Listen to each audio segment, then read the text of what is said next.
Tidak berani bahas. Nah, hapuslah kau. Anda dibawa. Anda dibawa. Kita mau bahas tema, saya tidak terpengaruh dengan temamu. Kau mau bahas Nabi Isa alaihissalam, saya udah tamat. Ya, ini sekarang saatnya kita bahas tema ini. Waalaikum, dari agama mana bang? Muslim bang. Oh iya iya. Oke. Oke lanjut bang. Siap. Salam kenal saudara. Namanya siapa ini? Izin turunkan abang ya. Iya, namanya nggak jelas, kita nggak. Namanya domba. Pakai namanya aja bang, nama panggilan. Pakai nama aja, Aku pakai Budiman atau apa gitu. Kok nama domba? Nah ini bagus namanya. Bang Sanusi. Ya, Pak Mah. Ya. Ya, dari mana bang? Katolik apa Protestan? Dikit pada ada kupri. Aceh bukan dia. Bukan dari Aceh. Dari Aceh ini saya bang. Urusanmu apa?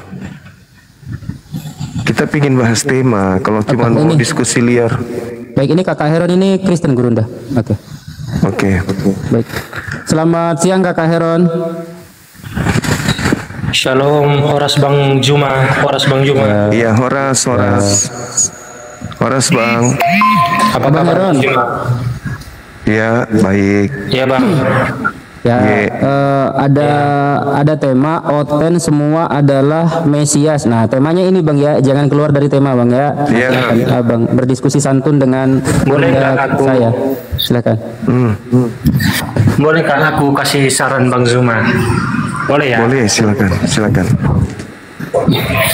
Aku sebenarnya masuk di komennya Abang ini nggak ada yang aku mau sampaikan Bang. Nggak ada yang mau aku sampaikan. Aku mau aja berhenti aja untuk live untuk membahas agama orang lain gitu. Kalau misalnya sepakat dengan kami juga yang gimana? Agama saya diperintahkan untuk berseru. Agama Anda juga diperintahkan beritakan Injil. Jadikanlah seluruh makhluk menjadi Kristen. Jadi maksudnya betul Bang. Kami dilarang membahas agama Kristen biar misionaris secara leluasa memurtadkan gitu maksudnya. Ya, terima kasih ya Bang. Jadi gini ya Bang, benar yang Abang katakan itu memberitakan Injil. Ya itu kan yang kami imanilah. Yang Abang imani silahkan imani juga. Jadi paling tidak kan untuk di komennya Abang juga dan beberapa yang lain itu kan lebih kepada intern gitu kan, internal masing-masing agama gitu. Tidak harus membahas agama yang lain itu, mencopot-copot ayatnya itu, kemudian mencari kelemahannya di situ. Nah di situ juga kan sebuah tafsiran juga yang keliru di situ. Kita menafsir suatu ayat luruskan itu yang seharusnya luruskan kalau gini. gitu, luruskan yang mana yang seharusnya itu Bang, yang seharusnya itu kita tidak punya suatu kemampuan atau kompetensi secara agama itu untuk kita tafsir gitu. Siapa bilang? Aku hanya membahas kelebihan, itu, Bang. Tapi secara pribadi Bang, apa kelebihan pendeta dibandingkan saya? Kelebihan pendeta dalam hal penguasaan itu apa? Aku secara pribadi ya Bang, karena ijazah pribadi juga. Ijazah bukan melambangkan orang itu pintar. Ijazah melambangkan orang itu pernah sekolah resmi gitu. Ya aku setuju Bang. Jadi paling tidak kan yang Abang ini imani ini sesuai agama, Abang imani. Karena di Islam itu agamamu adalah agamaku, agamaku adalah agamamu. Silahkan imani. Kami juga begitu imani. Nah kemudian kalau misalnya Abang juga membuat si Edis juga, aku nonton itu Bang, karena mereka tidak berhenti ya, dia juga gas juga kan Bang. Jadi maksudnya itu ada sebuah kesepakatan gitu ya Bang. Kalau memang sepakat dari Zuma dan teman-temannya juga, dari Bang Edis juga, ya menurut aku itu sebagai orang yang secara objektif itu Bang, secara objektif itu saya sangat setuju Bang, dengan hati yang Bang, sangat boleh saya bicara? Menerima, dari Bang. tadi Anda naik di sini tidak pernah berhenti ngomong loh. Ngomong terus tapi tidak masuk di kuping saya. Gak masuk. Kan Bang, poinnya aja. Poinnya tutup lembaga Bible Indonesia. Itu poinnya. tutup lembaga Bible Indonesia, tarik semua istilah-istilah Al-Quran dalam Bible kalian, tutup semua sekolah teologi Kristen, tutup. Kecuali mereka tidak membuat kurikulum Islamologi. Paham? Kalau Anda ingin menghentikan saya, tutup lembaga Biblemu itu yang suka mengais-ngais istilah-istilah Al-Quran masuk ke dalam Bible. Itu satu. Kalau macam Edis, seluruh orang Kristen di dunia ikuti jejak Edis, kami tidak akan pernah goyah. Tidak goyah. Karena bagi kami, Edis itu lebih berharga kambing yang ngomong daripada dia. Lebih masuk di dalam otak suara kambing daripada suara dia. Karena tidak ada ilmu yang dia sampaikan kepada manusia. Hanya pembodohan kepada orang-orang yang tidak tahu sama sekali tentang Al-Quran. Jadi kami nggak takut sama Edis. Kami bikin begini bukan karena mau menandingi Edis, enggak. Kami melakukan ini karena gerakan Kristenisasi. Saya ulang, kami lakukan begini wujud perlawanan terhadap gerakan pemurtadan yang dilakukan oleh Kristen secara masif, terstruktur dan terencana. Kristen menginginkan Indonesia ini menjadi Kristen semuanya. Itu misi kalian. Sampai lembaga harus ke Islam-Islaman.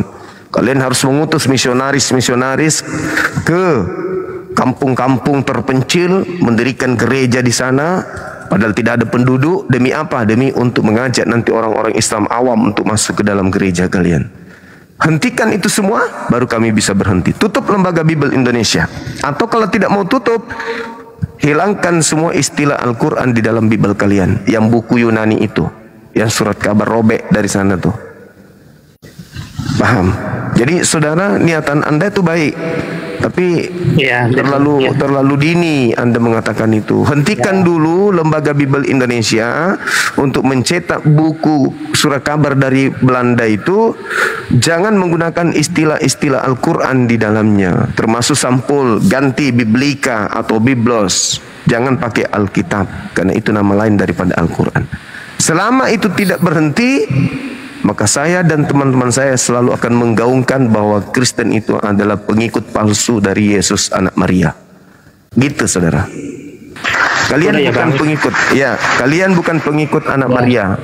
Kalian itu pengikut makhluk roh yang datang kepada Paulus yang keluar dari kubur. Gitu. Silakan. Jadi baik, terima kasih ya Bang Zuma.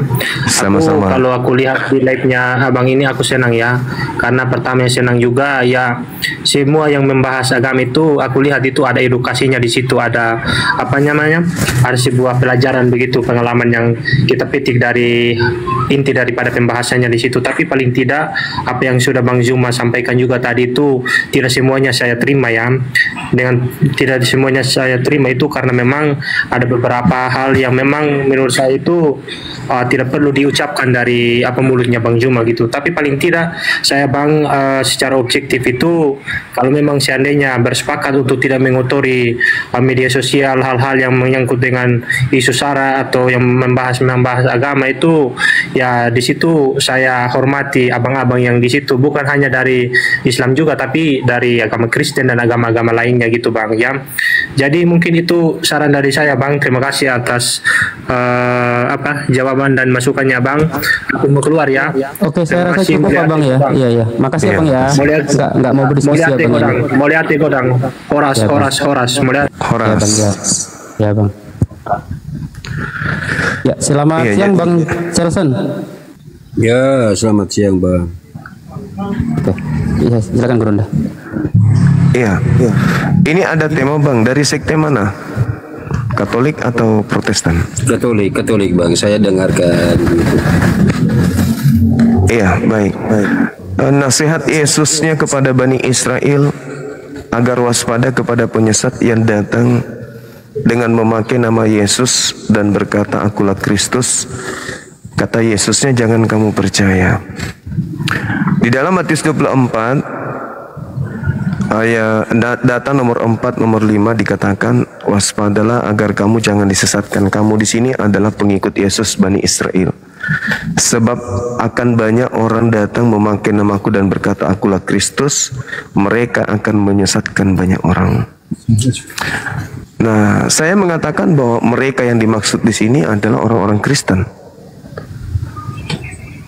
Nah, terus karena hanya orang Kristen kemudian yang membawa-bawa nama Yesus Kristus, lalu kemudian Mesias yang digambarkan oleh Yesus ini itu semuanya ada pada diri Kristen. Seperti itu, Bang. Ya. Nah, kalau berbicara mengenai Mesias atau berbicara mengenai Kristus, itu adalah orang yang diurapi. Setuju ya? Iya.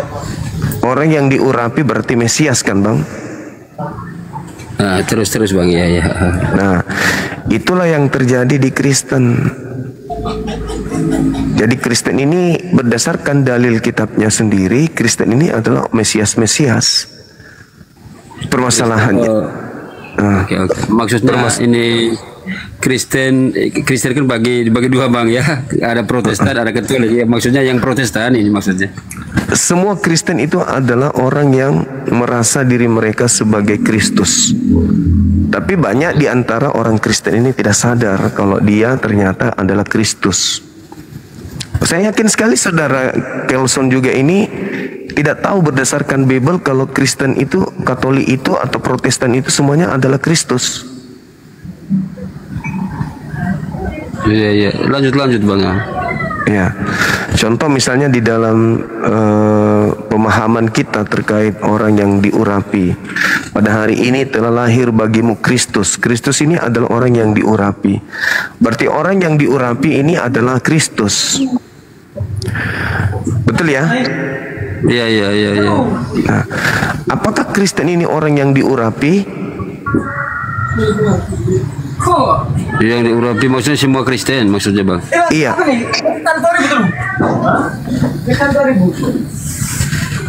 Ya, itu kembali ke orangnya, Bang. Yang sebetulnya tuh ya. Kalau kita lihat, Bang, nih dalil ya di dalam 1 Yohanes 2 nomor 20, Bang. Iya.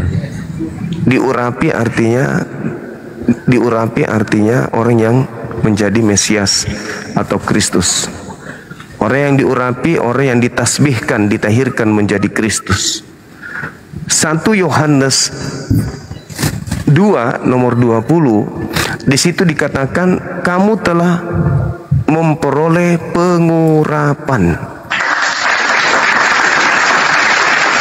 Kamu di situ adalah Kristen. Kamu semua memperoleh pengurapan. Artinya kamu semua itu adalah sudah diurapi. Berarti kalian Kristen ini adalah Mesias. Karena kalian adalah orang yang sudah menerima pengurapan. Orang yang sudah menerima pengurapan artinya orang yang sudah ditahirkan, ditasbihkan. Sama seperti pastor, misalnya diutus untuk menjadi pastor di sebuah wilayah, dia harus diurapi. Dia harus menerima urapan. Berarti dia Mesias kan? Ya, saya tidak begitu paham. Tapi kalau menurut saya sih, kalau Mesias, kalau pastor sih pastor, beda lah pastor sama si Mesias. Mesias itu kan pengurapan. Mesias orang yang diurapi. Jadi orang yang begini, Bang, maksudnya kalau di saya kan Katolik. Iya. Nah, misalnya kalau kayak pastor, misinya itu kan diurapi menjadi pastor. Ya dia ya sudah pastor. Artinya bukan semua umat juga ikut Mesias. Tapi tapi apakah Anda akui bahwasanya pastor ketika dia ditugaskan mereka diurapi? Diurapi menjadi pastor, bukan diurapi menjadi begitu, Bang. Diurapi artinya Mesias.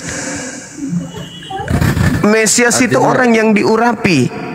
Nanti dia mau menjadi pendeta kek, dia mau menjadi pastor kek, dia mau menjadi penatua kek, mau jadi apapun itu, pada saat dia sudah diurapi artinya dia sedang Mesias. Nanti Anda mengatakan, oh dia diurapi untuk menjadi pastor, ya silakan, tapi dia diurapi kan? Berarti dia Mesias kan? Karena Mesias itu adalah orang yang diurapi. Orang yang diurapi itu adalah Mesias.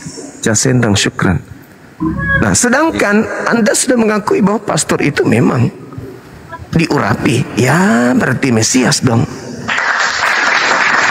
Sedangkan setelah pastor nantinya sudah diurapi, dia kan mengajar tuh. Setelah dia mengajar, kalau dia adalah Mesias yang diurapi sebagai Mesias sesat atau palsu, berarti dia menyesatkan jemaat-jemaatnya karena dia adalah Mesias palsu. Tetapi kalau dia pastor ini adalah Mesias yang benar, berarti jemaat-jemaatnya adalah orang benar. Pertanyaannya, apakah ada Mesias di luar Yahudi? Kalau menurut pemahaman saya itu Bang, kalau misalnya seorang pastor, dia pasti memberikan hal-hal yang positif lah di misi keagamaannya itu. Kalau misalnya dia memberikan hal-hal yang tidak bagus, ya bukan pastor itu, karena memang seorang lanjut. Ya, itu yang saya jelaskan tadi. Kalau dia ini adalah orang yang menyesatkan, berarti dia adalah Mesias palsu. Tapi kalau dia adalah orang yang mengajarkan kebenaran, berarti dia Mesias asli. Pertanyaannya, emang ada Mesias orang-orang di luar Yahudi?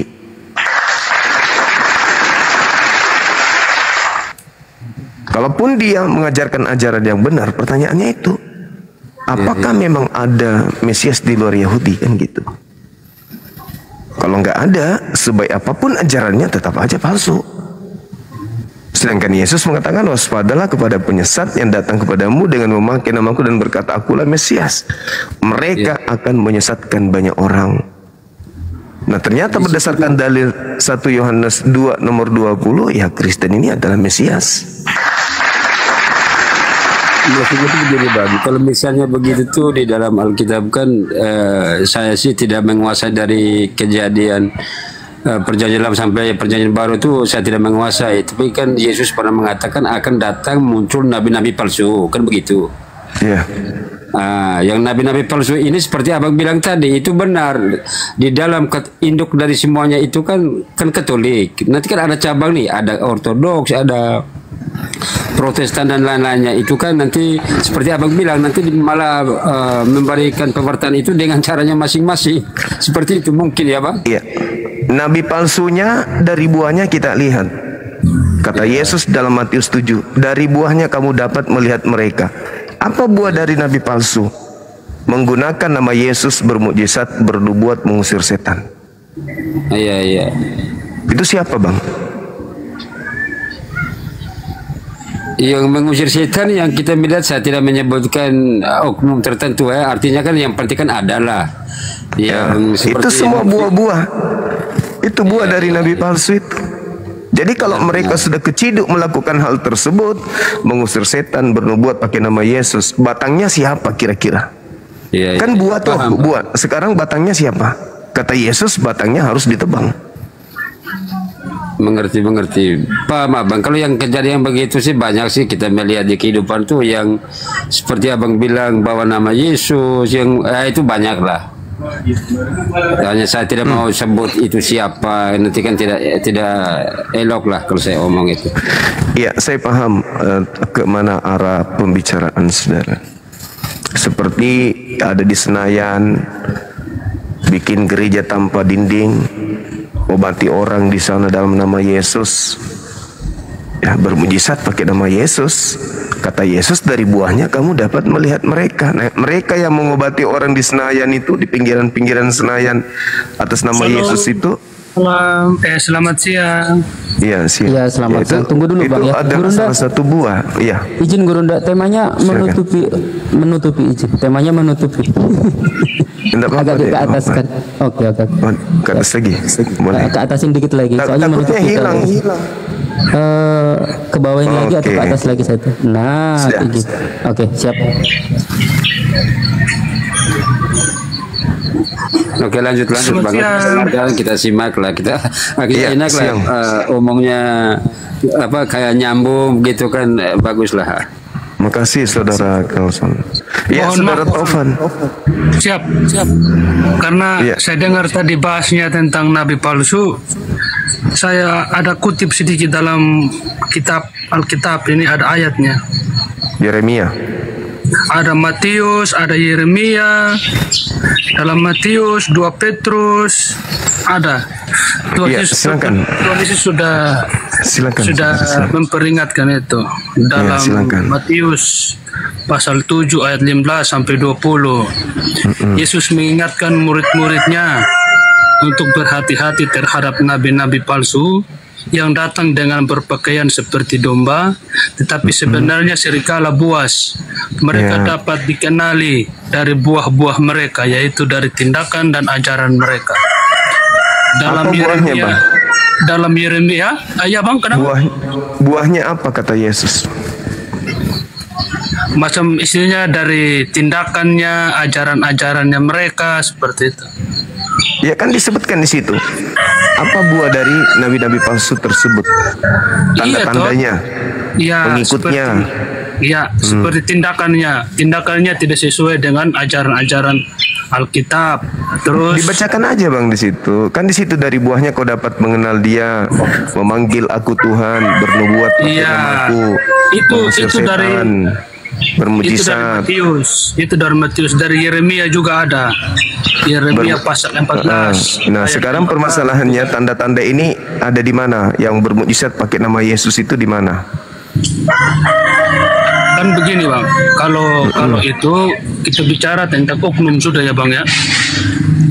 Kita bicara tentang oknum. Dari oknum itu, ketika kelihatan oknumnya, pengikutnya melakukan tanda-tanda itu, berarti bukan cuma oknumnya saja yang harus ditebang dan dibuang ke api neraka kata Yesus, tetapi batangnya, nabi palsunya yang harus ditebang. Nah gitu. Nah sekarang kalau kita melihat yang bernubuat mengusir setan pakai nama Yesus itu adalah Kristen. Nah siapa nabinya Kristen? Siapa pendiri agama Kristen ini? Ini yang harus ditebang menurut Yesus. Macam seperti ini kan dalam Alkitab kan sudah menubuatkan bahwa pohon yang baik akan menghasilkan buah yang baik, pohon yang buruk akan menghasilkan buah yang buruk.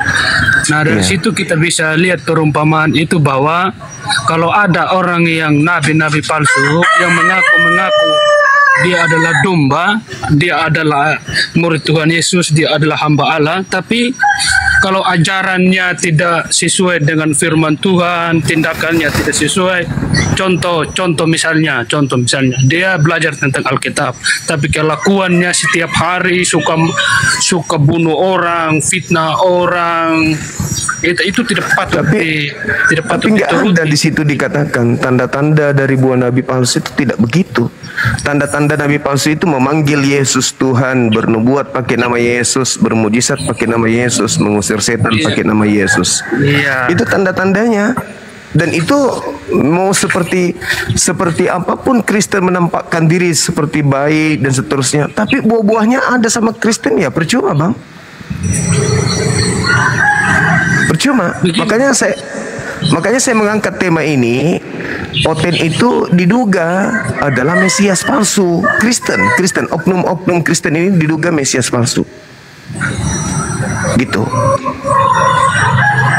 Kenapa dikatakan kalian ini adalah diduga Mesias palsu? Karena kalian mengajarkan anak-anak keturunan kalian melakukan hal-hal yang tidak sesuai dengan ajaran Yesus, sehingga terindikasi menyesatkan banyak orang. Banyak orang yang kalian sesatkan itu adalah keturunan kalian.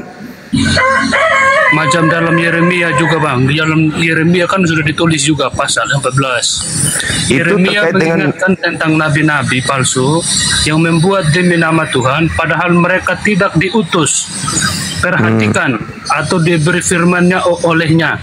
Mereka menubuatkan penglihatan bohong dan ramalan kosong. Terus di Matius juga pasal 24 juga ada. Ayat-ayat ini mengingatkan bahwa akan ada banyak nabi palsu yang akan muncul di akhir zaman dan menyesatkan banyak orang. Mereka akan melakukan tanda-tanda dahsyat dan mujizat-mujizat, bahkan untuk menyesatkan mereka yang terpilih. Dalam 2 Petrus juga ada, Tadi itu Bang, buah dari nabi palsu itu apa? Yang tertulis Bang, kata Yesusnya, jangan liar kemana-mana. Kan saya sudah jawab tadi Bang. Siapa yang memanggil Yesus sebagai Tuhan? kan ada nanti nabi-nabi palsu yang mengatasnamakan, yang mengatasnamakan. Kenapa harus nanti kalau sudah tergenapi pada zaman itu? Kan kata Yesus kalau ada yang mengaku ada Mesias di sini, ada Mesias di sana, jangan kamu percaya. Nah, ketika Paulus mengaku bertemu dengan Mesias, nasihat Yesus percaya atau jangan percaya? Yesus mengatakan percaya, jangan percaya. Berhati, abang ini. Sekarang saya tanya, abang bilang jangan percaya, abang baca di mana? Matius 24 nomor 23 sampai 26. Sabar ya. Iya. Abang bilang tadi jangan tidak percaya atau jangan percaya tuh? Jangan percaya kata Yesus kalau ada Paulus mengaku bertemu dengan Yesus di gurun. Maksudnya jangan percaya sama siapa, Bang? Kepada Paulus. Yesus mengatakan jangan percaya sama Paulus. Iya. Abang ini sudah aneh-aneh. Baca dalilnya dong. Abang ini. Baca dalilnya. Ya, di ayat mana, Bang? Ayat mana? Ayat. Matius 24 nomor 23 itu. Baca, Bang. Matius. Nih. Matius berapa, Bang? Matius 24 pasal ke-23.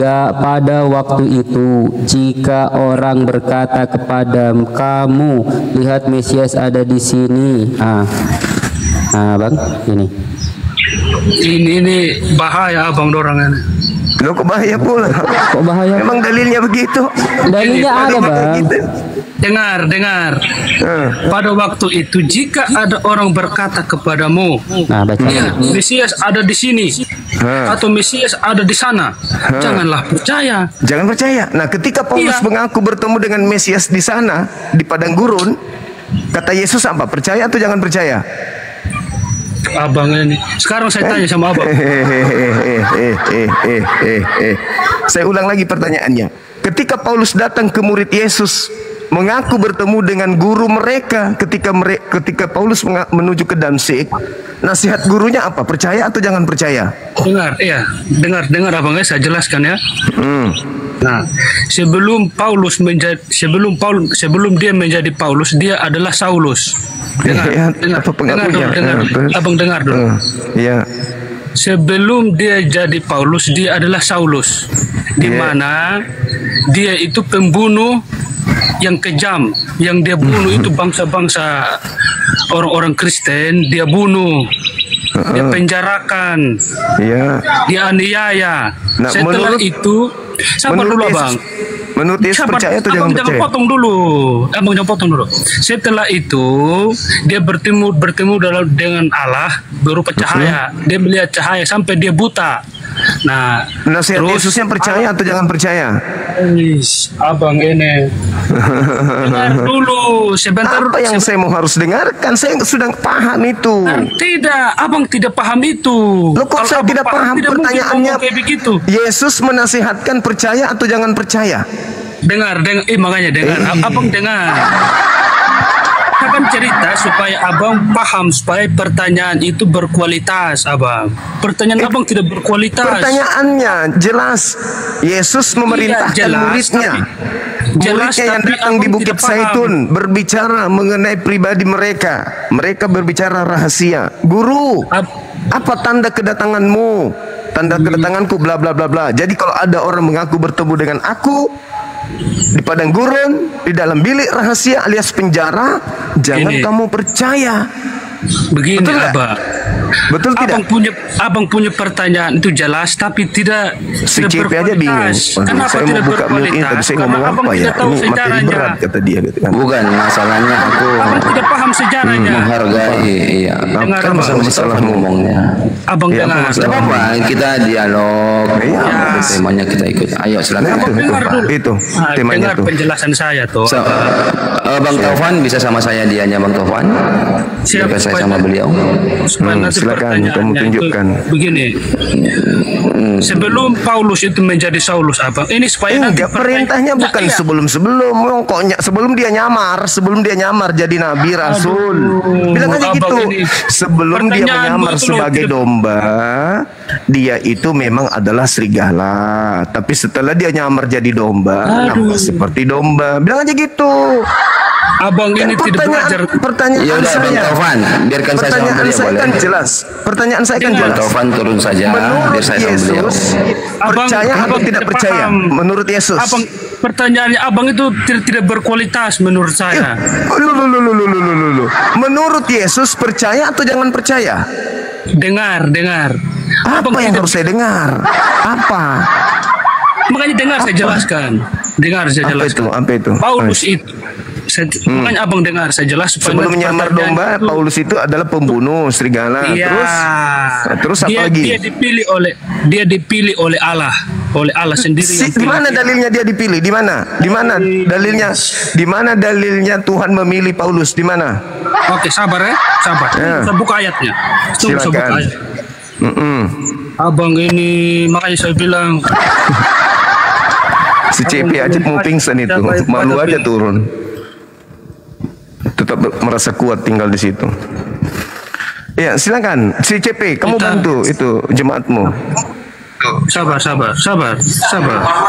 Sudah, kick aja dia, biar aku sama kamu diskusi, boleh? Oh, jangan. Kamu belajar sama dia, belajar sama dia. Ya sudah, kamu sama aja dulu ya, aku diam dulu ya. Sudah. Ya, kamu belajar, ambil pulpen, catat. Kamu duduk di situ dulu, belajar. Abang dengar dulu. Galatia di bawahnya. Galatia itu suratnya Paulus yang diterima dari Kristus palsu itu. Kalau kamu membawa surat-surat Paulus, ya sama halnya kamu menjebak dirimu dengan ajaran Kristus palsu. Dengar. Lucu ente. Bagaimana abang ini ngotot terus? Diam dulu. Kan saya bertanya, percaya atau jangan percaya? Saya ini menjelaskan sejarahnya apa dia, yang kamu jelaskan sementara Yesus yang mengatakan percaya atau jangan percaya? Mau menipu. Tidak tahu sejarahnya tapi bertanya itu. Mau menipu ini, mau mutar-mutar dulu kayak Paulus. Mutar, ujung-ujungnya menjebak orang dalam tipu daya. Yang penipu itu siapa? Coba nabinya siapa? Kan perintahnya jangan percaya. Pertanyaan saya, ketika Paulus kemudian datang berkata, aku bertemu dengan Kristus di gurun, bertemu Kristus dalam bilik. Kata Yesus, percaya atau jangan percaya?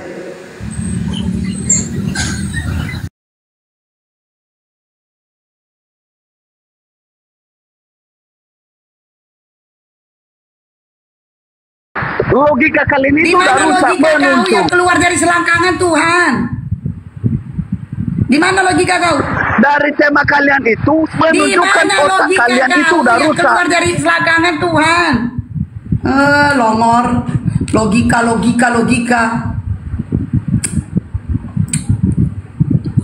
Kalau kau pakai logika nggak mungkin keluar dari sini kan? Keluar dari sini. Aduh.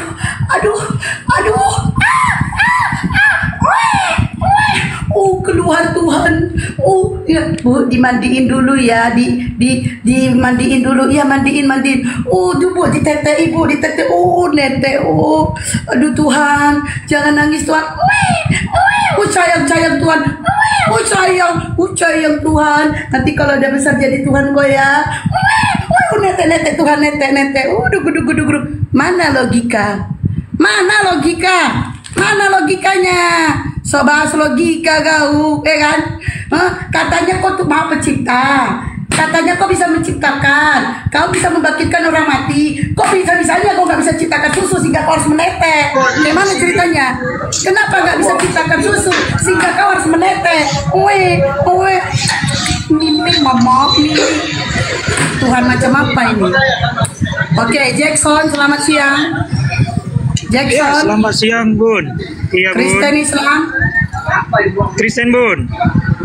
Tapi noise ya, Bang. Bisa jauh nggak dari orang-orang? Noise sekali. Abang noise tuh ada suara klakson lagi.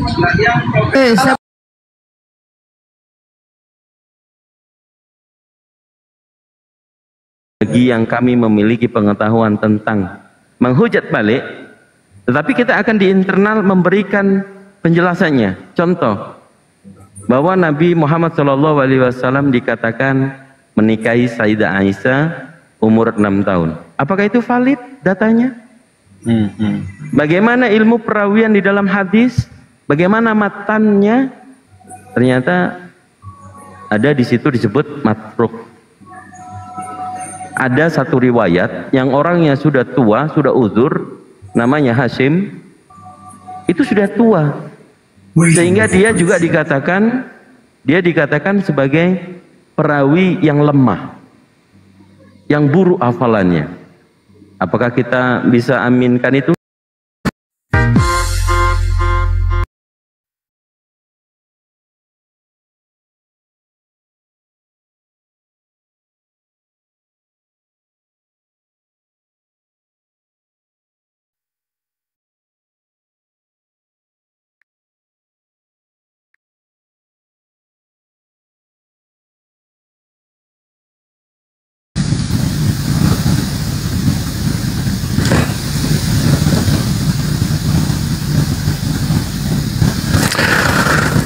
Assalamualaikum warahmatullahi wabarakatuh, sahabat-sahabat sekalian. Masya Allah, kita rubah tema lagi ya. Rungkat teman-teman, rungkat, kacau teman-teman.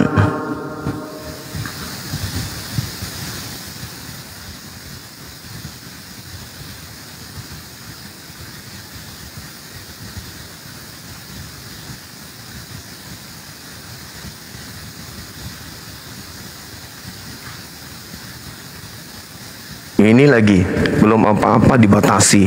Wah, parah kali lah. Tik tik tik tik tik tik tik tik tik tik tik tik.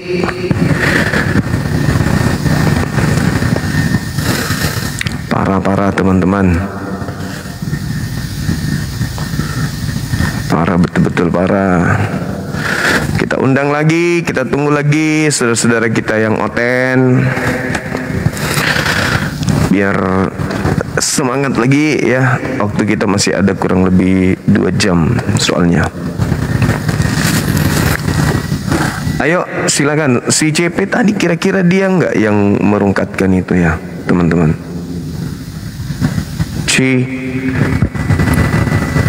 Kenapa mic-nya?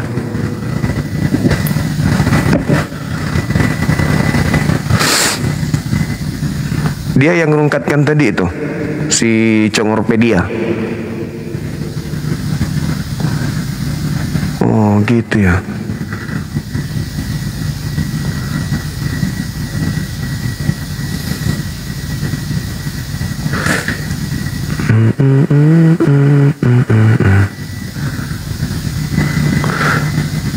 Kita naikkan oten dulu ya teman-teman. Kita undang dulu yang oten, habis itu kita ajak mereka berdiskusi, membahas tentang tema ini. Oten adalah Kristus. Nah, ini belum masuk ke intinya, baru pemanasan tadi. Aduh, si Congorpedia nongol, bukannya mau berdiskusi, dinaikkan malah dia rungkat. Tapi mungkin juga bukan dia. Bisa jadi juga dia, bisa jadi juga bukan dia, kan gitu.